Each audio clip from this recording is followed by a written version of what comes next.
ನಮಸ್ಕಾರ ಸ್ನೇಹಿತರೆ, ಎಲ್ಲರಿಗೆ ತಾಯಿಸ್ ಕಿಚನ್ലേക്ക് ಸ್ವಾಗತ. ಇವತ್ತು ನಾನು ಮಾಡ್ತಿರೋದೊಂದು ಬ್ರಿಂಜಾಲ್ ಬದನೆಕಾಯಿ.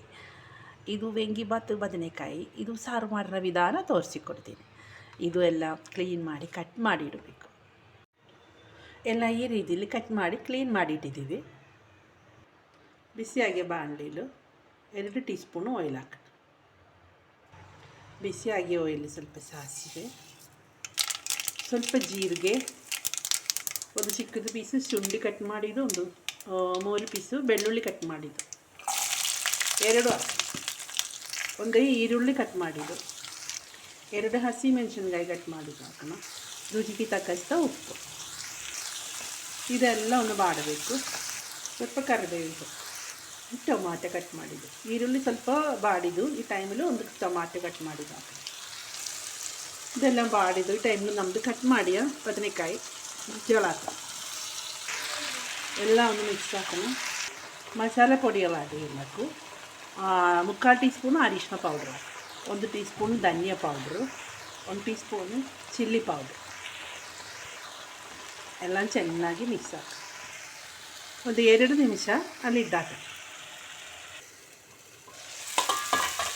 ಲಿಡ್ ಓಪನ್ ಹಾಕಿ ಚೆನ್ನಾಗಿ ಮಿಕ್ಸ್ ಹಾಕಬೇಕು. ಈ ಟೈಮಲ್ಲಿ ಸ್ವಲ್ಪ ಹುಣಸೆ ಹುಳಿ ನೀರು ಹಾಕೋಣ. ಹುಳಿಯಾಗಿ ಚೆನ್ನಾಗಿ ಮಿಕ್ಸ್ ಹಾಕಿಟ್ಟಿದ್ದೀವಿ. ನಾನೊಂದು 1/4 ಕಪ್ ನೀರು ಎಕ್ಸ್ಟ್ರಾ ಹಾಕಿಟ್ಟಿದ್ದೀವಿ. ಇದನ್ನು ಉಪ್ಪು ನೋಡಬೇಕು. ಈ ಟೈಮಲ್ಲಿ ಫಸ್ಟ್ ನಾವು ಉಪ್ಪು ಹಾಕಿದಲ್ವ, ಅದಕ್ಕೆ ನೋಡಿ ಹಾಕಬೇಕು. ಇದೊಂದು 5 ನಿಮಿಷ ಲಿಡ್ ಹಾಕಿ ಒಂದು ಕುಕ್ ಮಾಡಬೇಕು. ನೀವು ಬಿಸಿಯಾಗಿ ಒಂದು ಪ್ಯಾನ್ಲೆ 1 ಟೀ ಸ್ಪೂನು ಬಿಳಿ ಎಳ್ಳು, ಇದು ಮಸಾಲ ರೆಡಿ ಹಾಕಿ. 2 ಟೀ ಸ್ಪೂನು ಪೀನಟ್ ಶೇಂಗಾ, 2 ಟೀ ಸ್ಪೂನು ಶೇಂಗಾ ಹಾಕಿಟ್ಟು, 2 ಟೀ ಸ್ಪೂನು ಕಾಯಿ ತುರಿ, ತೆಂಗಿನಕಾಯಿ ತುರಿ ಹಾಕಬೇಕು. ಇದು ಆಯಿಲ್ ಹಾಕಬೇಡ, ಡ್ರೈ ರೋಸ್ಟ್ ಮಾಡಬೇಕು. 2 ನಿಮಿಷ ಅಷ್ಟೇ, ಜಾಸ್ತಿ ಫ್ರೈ ಮಾಡೋಕ್ಕೆ ಅವಶ್ಯಕಿಲ್ಲ. ಎಲ್ಲ ಒಂದು ಬಿಸಿ ಆಗಬೇಕು ಅಷ್ಟೇ. ಈಗ ಇದು ರೆಡಿಯಾಗಿದ್ದು ಸ್ಟವ್ ಆಫ್ ಮಾಡಬೇಕು. ತಣ್ಣಗಾಗೋ ಮಿಕ್ಸಿ ಜಾರಲ್ಲಿ ಹಾಕಿ ಚೆನ್ನಾಗಿ ಪೇಸ್ಟ್ ಮಾಡಬೇಕು. ಇದು ಮಿಕ್ಸಿ ಜಾರಲ್ಲಿ ಹಾಕಿ ಸ್ವಲ್ಪ ಹಾಕಿಟ್ಟಿದ್ದೀವಿ. ಸ್ವಲ್ಪ ನೀರು ಹಾಕಿ ಚೆನ್ನಾಗಿ ನುಣ್ಣಕ್ಕೆ ಪೇಸ್ಟ್ ಮಾಡಬೇಕು. ಈಗ ಅದೆಲ್ಲ ಈ ರೀತಿಯಲ್ಲಿ ಚೆನ್ನಾಗಿ ನುಣ್ಣಕ್ಕೆ ಪೇಸ್ಟ್ ಥರನೇ ಹಾಕಿಟ್ಟಿದ್ದೀವಿ. ಈಗ ನಮ್ಮದು ಬದನೆಕಾಯಿ ಎಲ್ಲ ಕುಕ್ಕಾಗಿದ್ದು, ಮೇಲೆ ಎಲ್ಲ ಆಯಿಲ್ ಹಾಕಿದ್ದು ನೋಡಿರಿ. ಒಳ್ಳೆ ಟೇಸ್ಟ್. ಈ ಬೆಂಗಿಬಾತ್ ಬದನೆಕಾಯಿ ಯಾರು ಸಾರು ಮಾಡಲ್ಲ, ಈ ರೀತಿಯಲ್ಲಿ ಮಾಡಬೇಕು. ಒಳ್ಳೆಯ ಟೇಸ್ಟ್ ಆಗಿರುತ್ತೆ.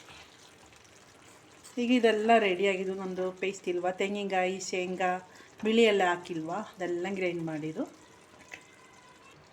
ಎಲ್ಲ ಚೆನ್ನಾಗಿ ಮಿಕ್ಸ್ ಹಾಕೋಣ. ಇದೆಲ್ಲ ಚೆನ್ನಾಗಿ ಕುದಿತು.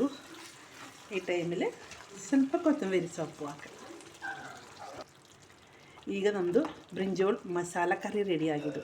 ಒಳ್ಳೆ ಟೇಸ್ಟ್ ಅಲ್ವಾ ಇದು. ಇದು ಬೆಂಗಿಬಾತ್ ಬದನೆಕಾಯಿದು ಅದು ಮಾಡೋಣ.